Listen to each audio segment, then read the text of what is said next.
Buenas tardes, yo soy Mandy Cohen, soy la secretaria del Departamento de Salud y Servicios Humanos para Carolina del Norte. Conmigo están Mónica McGee y David Payne, que son los intérpretes del lenguaje de señas. Jasmine Metivir y Ron Vázquez son intérpretes para español.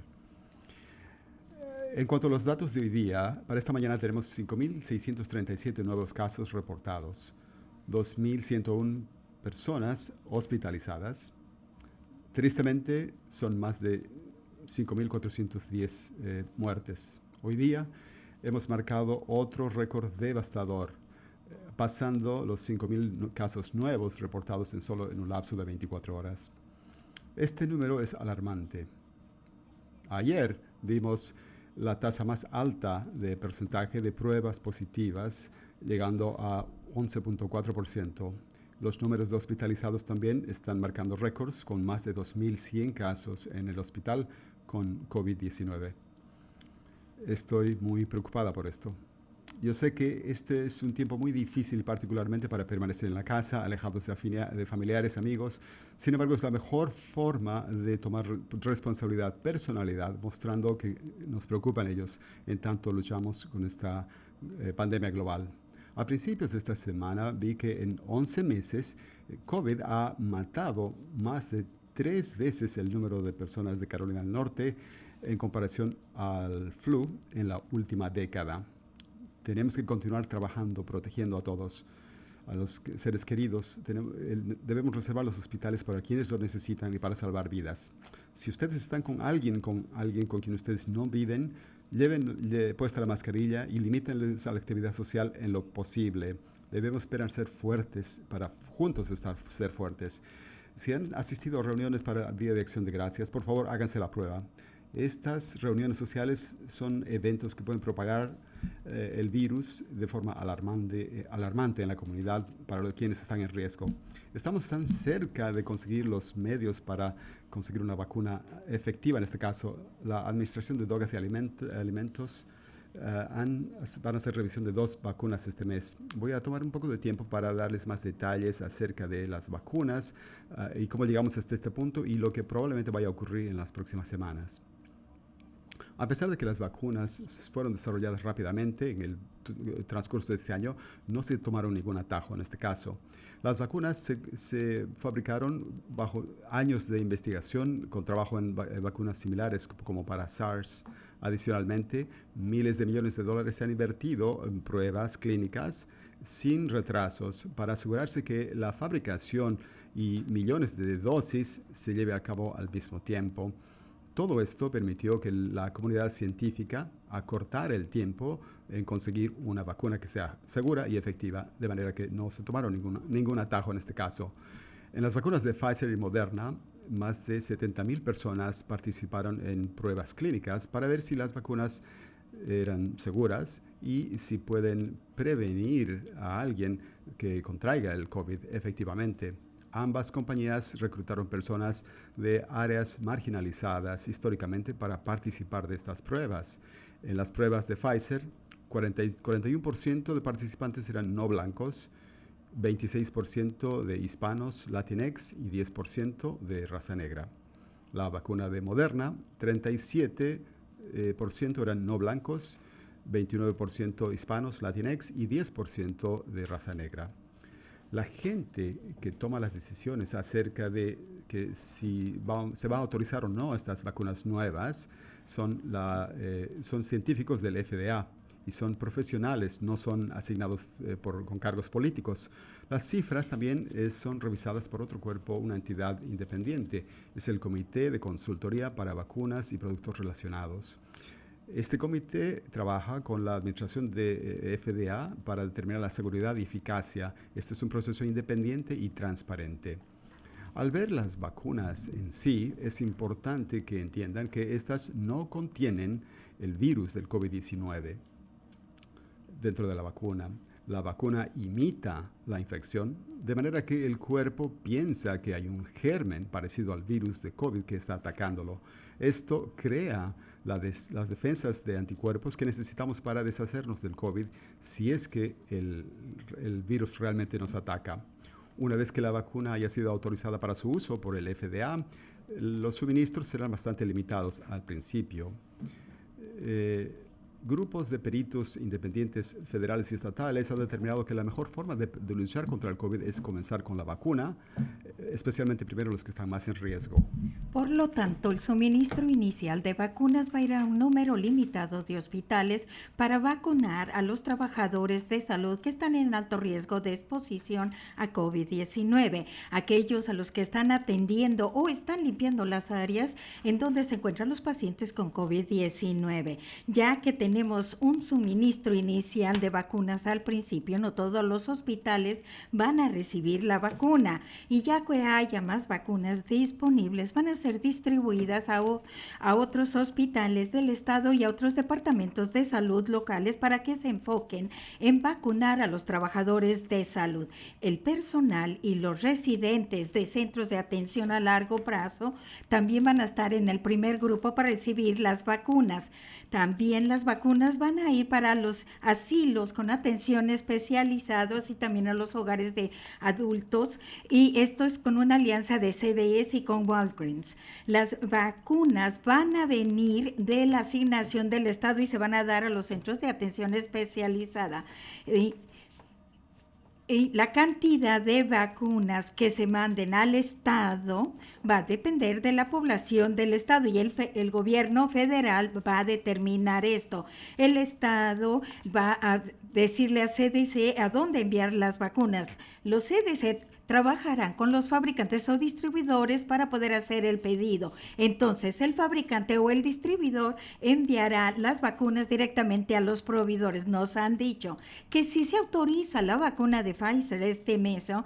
Y lo más probable es que recibamos un envío inicial de 85,000 dosis, posiblemente a mediados de diciembre, y esperamos que más vacunas serán enviadas después. Semanalmente.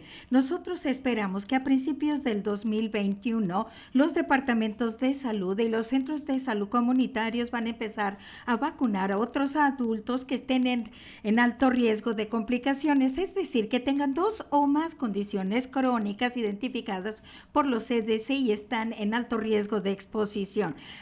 Ahora que las pruebas clínicas están mostrando que son eficaces y seguros, los niños no van a recibir las vacunas en los ensayos clínicos, ya que para que ellos puedan recibir y participar en esto se tiene que asegurar la seguridad y eficacia. Y yo sé, esto fue mucha información. Un resumen.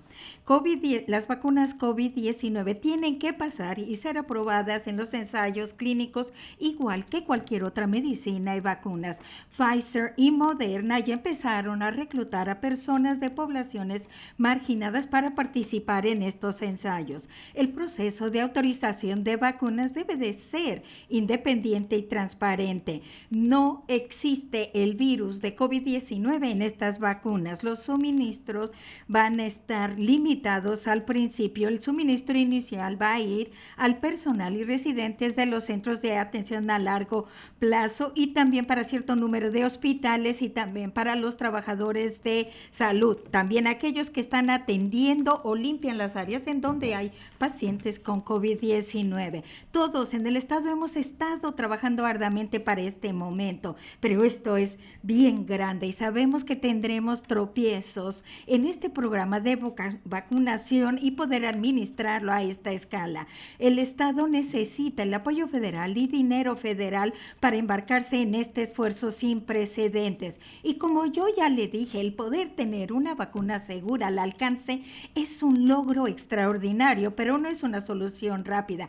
Van a pasar muchos meses para que tengamos suficientes suministros para todos oportunamente. Hasta que llegue la vacuna, las 3 M's es la mejor manera de proteger a nuestros seres queridos y asegurarnos que los hospitales estén disponibles para aquellos que los necesiten y salvar vidas. No se les olvide la mascarilla, mantenga 6 pies de distancia y lávese las manos. Con esto, la pregunta.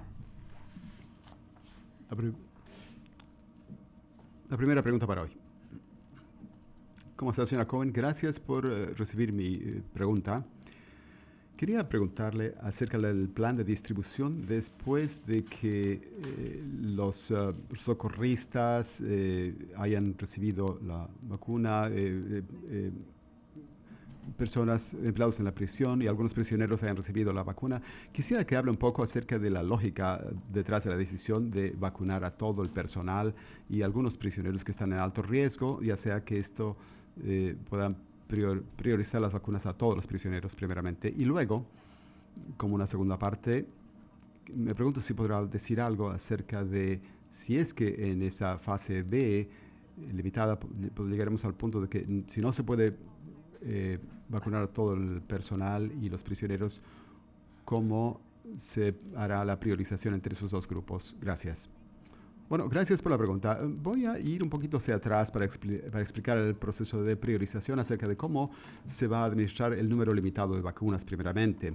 Como mencioné, se anticipa que la primera semana habrá una vacuna disponible y esa vacuna pensamos que será la vacuna de Pfizer.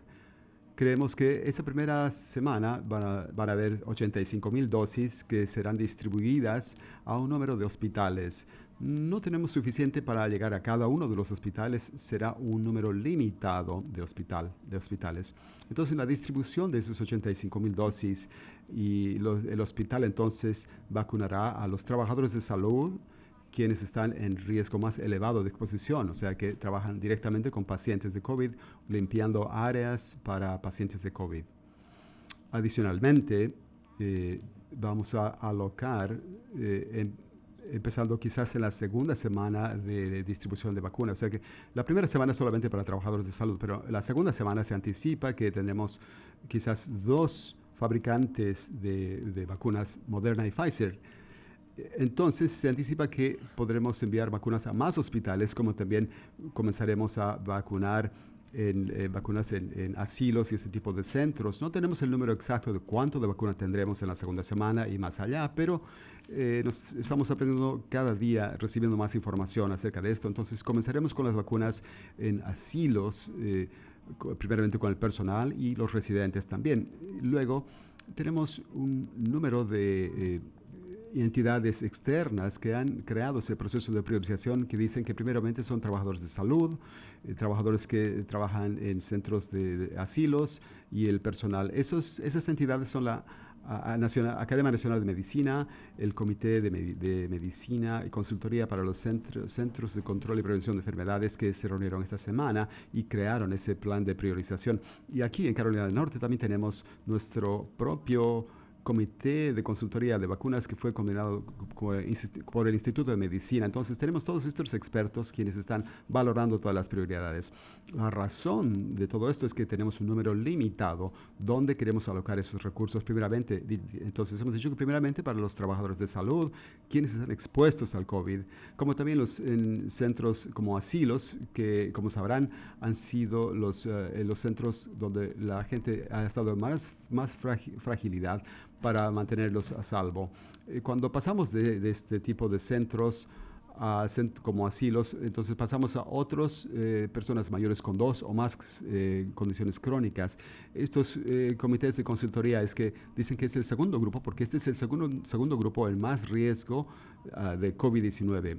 Por varios meses hablábamos acerca de gente con condiciones crónicas que pareciera tener un impacto peor del COVID. No es cualquier condición crónica, hay un cierto grupo de condiciones como ser, por ejemplo, diabetes, enfermedades al corazón o condiciones en cuanto a los subyacentes de los pulmones u otras más. Tenemos 2 o más de estas condiciones, entonces la persona está en mucho más riesgo del COVID. Entonces ese sería el siguiente grupo que vamos a tratar. Entonces, hablando acerca de todos estos adultos a través de todo el estado con 2 o más de estas condiciones, también sabemos que hay ciertos grupos lugares donde estos adultos están y están más en riesgo. Entonces, cuando pensamos en la distribución y el trabajo necesario para distribuir estas vacunas, queremos enviarles no solamente con el enfoque de a adultos que tengan 2 o más de esas condiciones, sino a centros como asilos. Entonces, ahí viene entonces cómo pensamos en lugares de congregación, como ser una prisión, los refugios para personas desamparadas, ese tipo de cosas. Entonces, queremos llegar a esos centros también, pero vamos a enfocarnos primeramente en los adultos con 2 o más condiciones crónicas, porque ellos están en riesgo más elevado de una enfermedad más severa. Entonces, estamos basándonos en la pericia de todos estos paneles para ir primeramente con trabajadores de salud, personas que trabajan en asilos y luego personas que están en estos centros. También vamos a concentrarnos en lugares que están en más riesgo. Esta es una respuesta muy larga, pero queremos que la gente entienda cómo funciona la priorización. El hecho de que nos basamos en todos estos cuerpos independientes de peritos, que todos están alineados en cuanto a la priorización que se debe seguir. Y ciertamente vamos a proseguir y seguir esa recomendación. Gracias. Brian Anderson, Associated Press. Una pregunta de seguimiento sobre las vacunas, pero primero quiero preguntarle de COVID. Las cifras que se reportaron de la pandemia están muy, muy altas las cifras y es la primera vez que los índices están arriba del 10%. Usted y el gobernador ya hablaron de las reuniones y dijeron de 25 las bajaron a 10 personas y también restricciones adicionales que puedan tener. ¿Y cuál es la situación de las personas que están trabajando y cuáles van a ser las restricciones iniciales? Respuesta. Y ya hablaste tú muchas de las cosas que nosotros queremos ayudar a las personas para que podamos reducir la propagación. Ya sabíamos cuando íbamos a entrar a esta temporada, hace más frío, las personas están en el interior, luego las fiestas decembrinas, hay reuniones y nosotros sabíamos que iba a haber más riesgo de propagación. Desafortunadamente eso lo vemos reflejado en las cifras. Nosotros ya sabemos qué hacer, sabemos cómo prevenir, sabemos que las 3 M's funcionan: mantener la distancia, mascarilla, evitar interacciones con otras personas que no vivan con usted y lavarse las manos. Nosotros ya sabemos y todo lo que tenemos implementado, ya sabemos hacerlo, pero sé que es difícil. Estamos pidiendo demasiado a muchas personas y a lo mejor es posible que tengamos que retroceder. Y como dijo el gobernador, todo lo tenemos sobre la mesa, hay muchas otras opciones. Estamos viendo lo que pasa en otros estados, qué medidas se están tomando y de qué manera han impactado las cifras.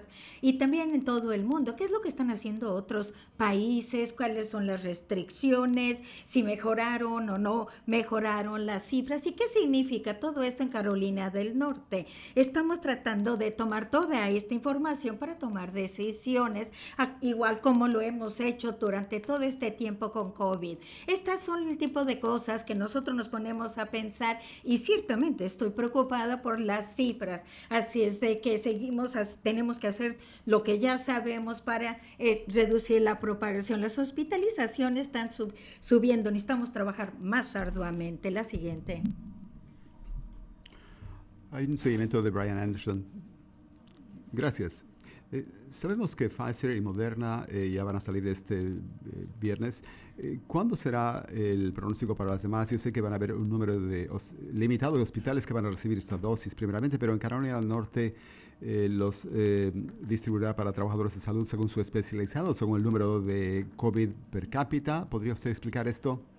Bueno, voy a comenzar con la segunda parte de la pregunta. Bueno, la distribución se hará a hospitales según el tamaño del hospital y la forma de cómo está empaquetada la vacuna de Pfizer tiene que enviarse, son 975 por unidad, o sea que hay muchas cosas que tienen que empacarse y no se pueden dividir para llegar a más hospitales y es la razón por la cual cuando hablamos de 85,000 dosis solamente podemos enviarlas a cierto número de hospitales. No podemos llegar a más de 100 hospitales que tenemos en nuestro estado porque están empaquetadas 1,000 en cada unidad. Ciertamente no queremos desechar o malgastar estas vacunas en los próximos días. Queremos actuar de forma eficiente en la distribución de vacunas. Entonces se hará un número limitado de hospitales basados en el tamaño, como también la población, el número de pacientes que tengan. Por eso tenemos un número limitado de hospitales, generalmente los hospitales más grandes.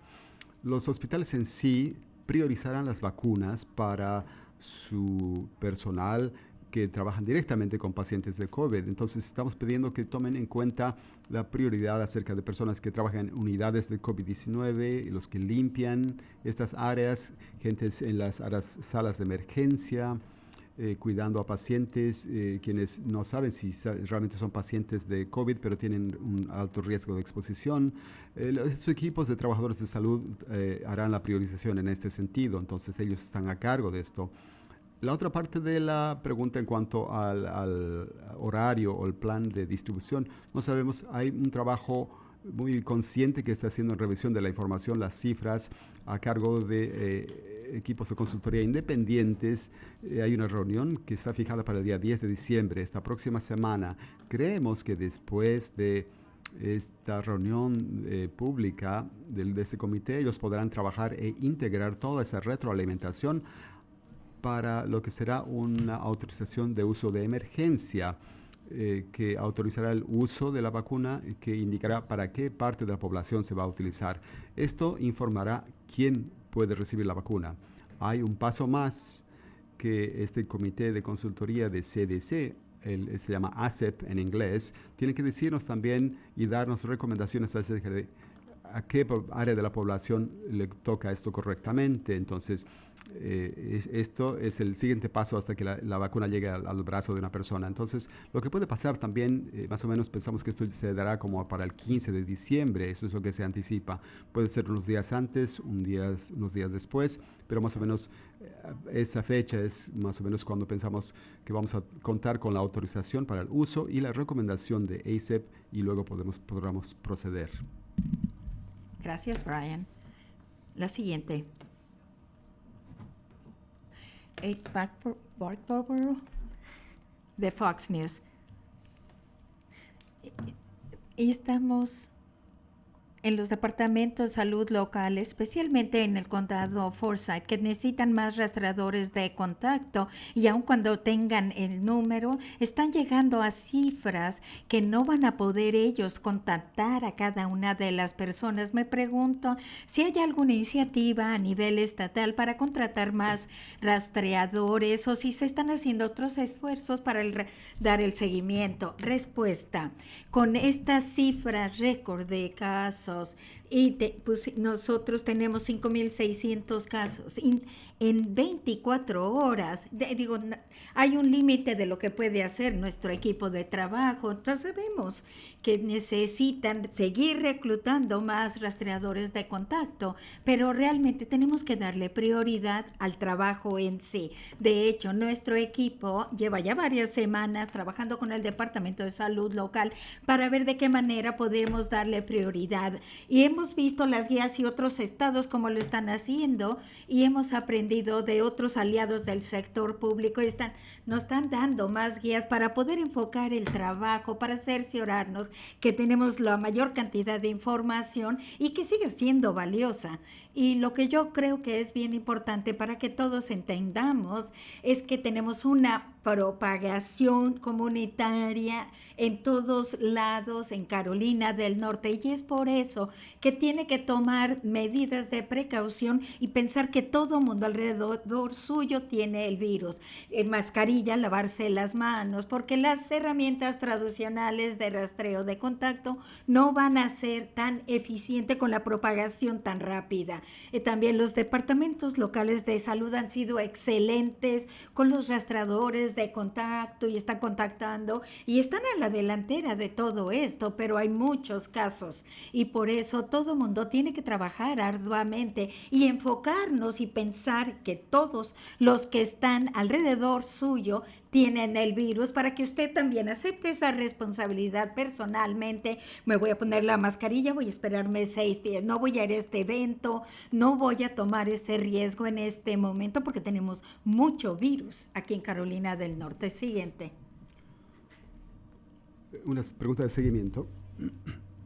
Usted dijo que guías en cuanto al contacto, las personas que buscan contactos, ¿cuáles esas guías que le están dando a las personas? Estamos todavía desarrollando esas normas, se les pedirá de ver cada caso, priorizar el trabajo que hacen. Todavía estamos desarrollando ese tipo de trabajo con los departamentos de salud locales. La siguiente pregunta es de McCreary de CBS 17. Gracias, doctora Cohen. Quería preguntar acerca del porcentaje de positivos. Hay preguntas de nuestra audición acerca de que hay información que no se ha hecho pública. Así que, ¿cuándo podrá el Estado publicar esos resultados? Lo que entiende el público en cuanto a esto y cuál es el beneficio que recibirían con esa información. Gracias. Nuestra página ha recibido mucha información en cuanto al nivel de transparencia disponible en nuestra página, en nuestro sitio, que hemos trabajado tan duramente durante esta pandemia para hacer datos disponibles para las personas, para que las personas entiendan la métrica utilizada en todo esto para la toma de decisiones. Y continuamente estamos proporcionando esa información en tanto que continuamos evolucionando con nuestro trabajo.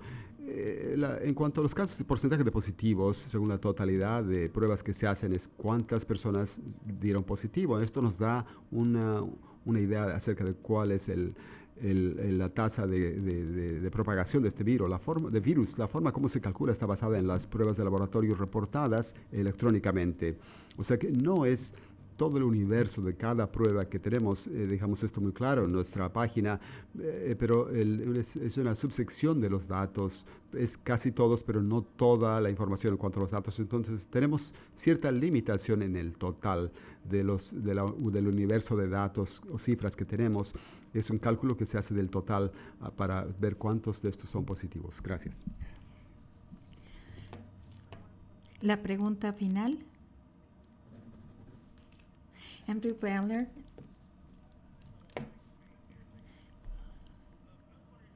Me pregunto si puede hablar del almacenamiento en frío.